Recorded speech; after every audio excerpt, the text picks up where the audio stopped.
So Ritika, are you able to hear me better? Yes, ma'am, I can hear you. Okay.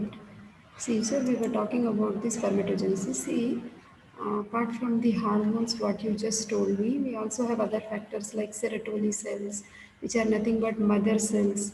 Okay, our nerve cells, they will be helping in giving nourishment to the developing spermatogonia. Okay, so they also provide hormonal substance necessary for the growth.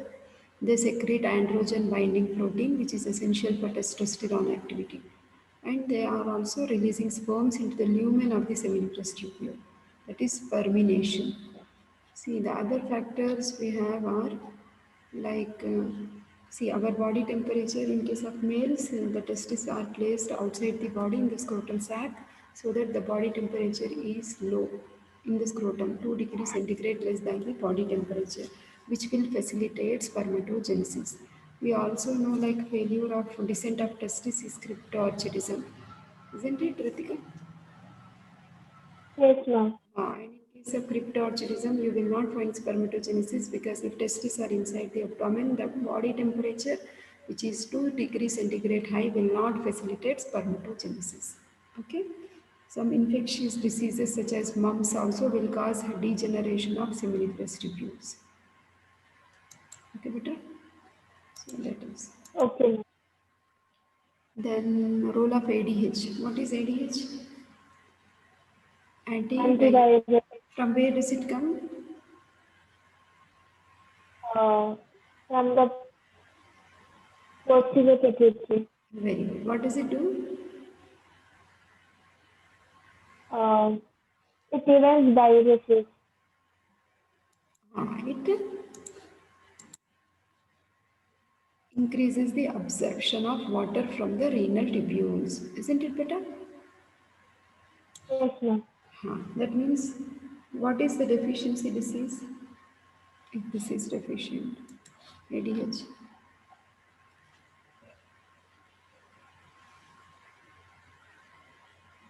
What is the disease better?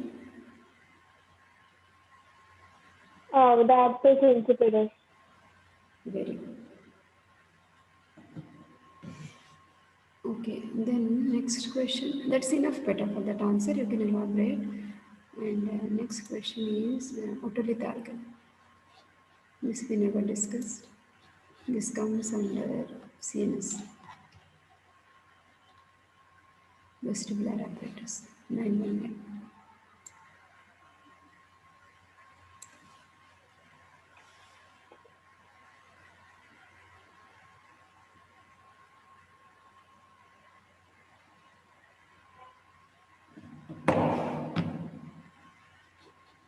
What was the page number, better? CNS. Uh,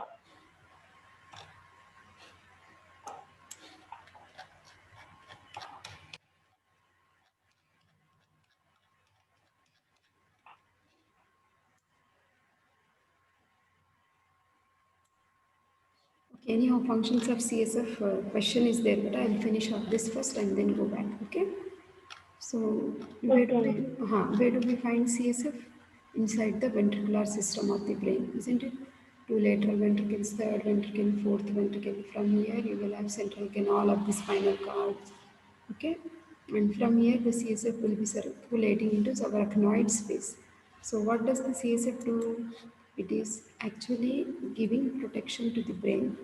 It is acting as a shock absorber. It also has glucose, that means it helps in nourishment. It also has antibodies, that means it is protecting against infections. Okay, so let us see the functions of CSF.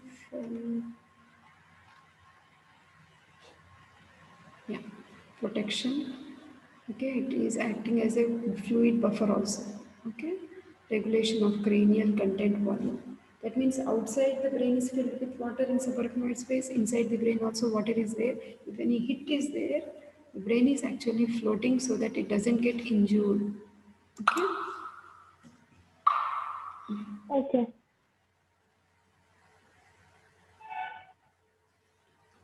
So that is one. Then we have medium of exchange. Many substances like waste material are exchanged between blood and brain tissue. Very simple, but this is. Then let me go to vestibular apparatus. Okay.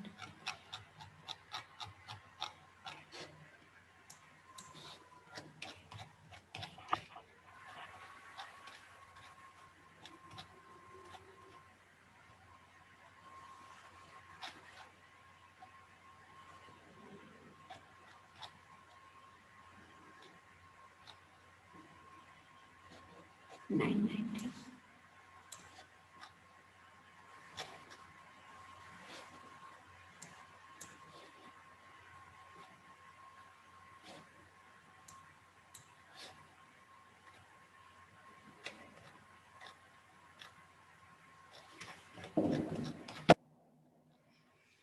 See, inside the, what is vestibular apparatus? See, here in the internal ear, we have 2.5 turns cochlea, where you have organ of Corti for the mechanism of hearing. Then we have semicircular canals, which are concerned with the mechanism of equilibrium, isn't it? Inside this coils, you will have specialized organ. Like here, we have organ of Corti, no? Here also, we have specialized hair cells. Okay, so these specialized hair cells will be moving. Okay, so as to regulate the pressure of fluid inside the semicircular canals, because semicircular canals are the ones which are regulating the balance and equilibrium. Okay.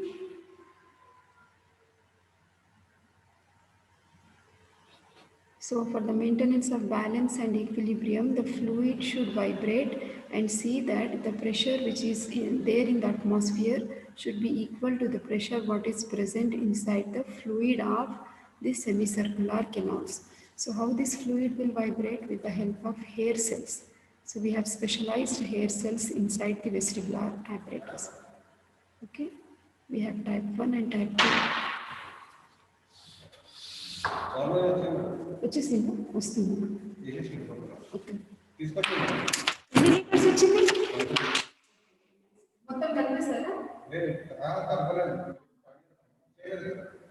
ఇప్పుడు ఏం చేస్తున్నారు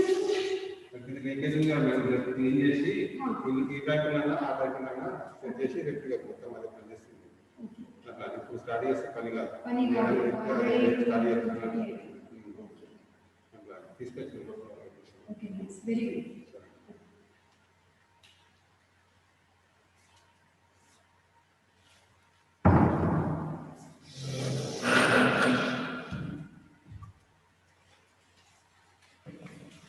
So, see inside the vestibular apparatus also we have hair cells, so they will be vibrating and increasing the pressure of fluid. So this special organ we have is nothing but the otolith organ. Okay. Now otolith organ is the question now. See, for otolith organ you have to draw these pictures. Okay. So these are the hair cells. And like we had tectorial membrane over the hair cells of organ of Corti, similarly here we have otolith membrane. Okay, because the direction of these vestibular apparatus, they are, if you just see one is right angle to the each other. One is pink, other is blue, and the other is red. Okay, so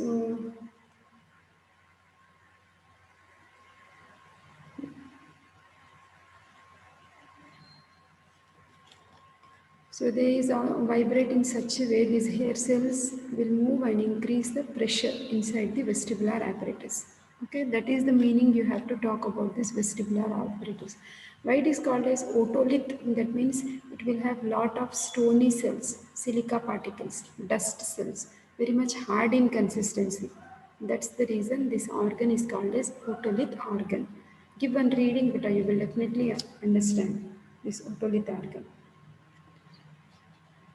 Okay.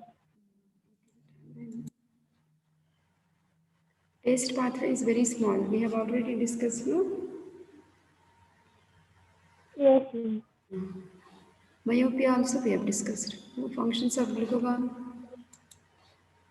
It increases the blood glucose levels. Then saltatory conduction, jumping of impulses from one node of Ranvier to another node of Ranvier. That is saltatory. lower motor neuron paralysis I'll show. Then adrenal medullary hormones. What are adrenal medullary hormones, beta? Glucocorticoids. No, medulla. Epinephrine or Okay, epinephrine? medulla. Epinephrine or Okay. epinephrine? Adrenaline or adrenaline? Okay. So lower motor Okay. neuron paralysis. There is a table for you to just read and write about it, beta. Okay. Just a minute.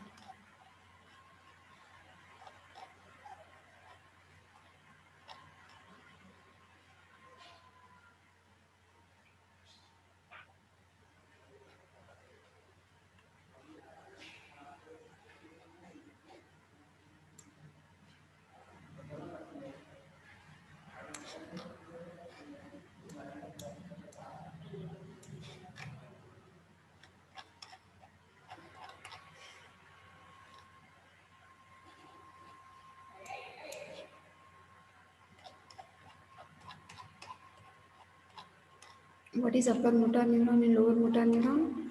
The journey from the cerebral cortex till the spinal cord is upper motor neuron. The journey from the spinal cord till the innervation to the skeletal muscle and skin is lower motor neuron. So there is one. So in case of lower motor neuron paralysis, there will be certain symptoms which you need to list out. Yes, here, this one.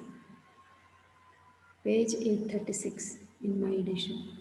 So in case of lower motor neuron, what happens? The muscle tone reduces, muscles will become flaccid type of paralysis, muscle wasting will be there, reflexes are lost, plantar reflex lost, deep reflexes lost, clonus, that is the typical type of muscle contraction that is lost, electrical activity is lost.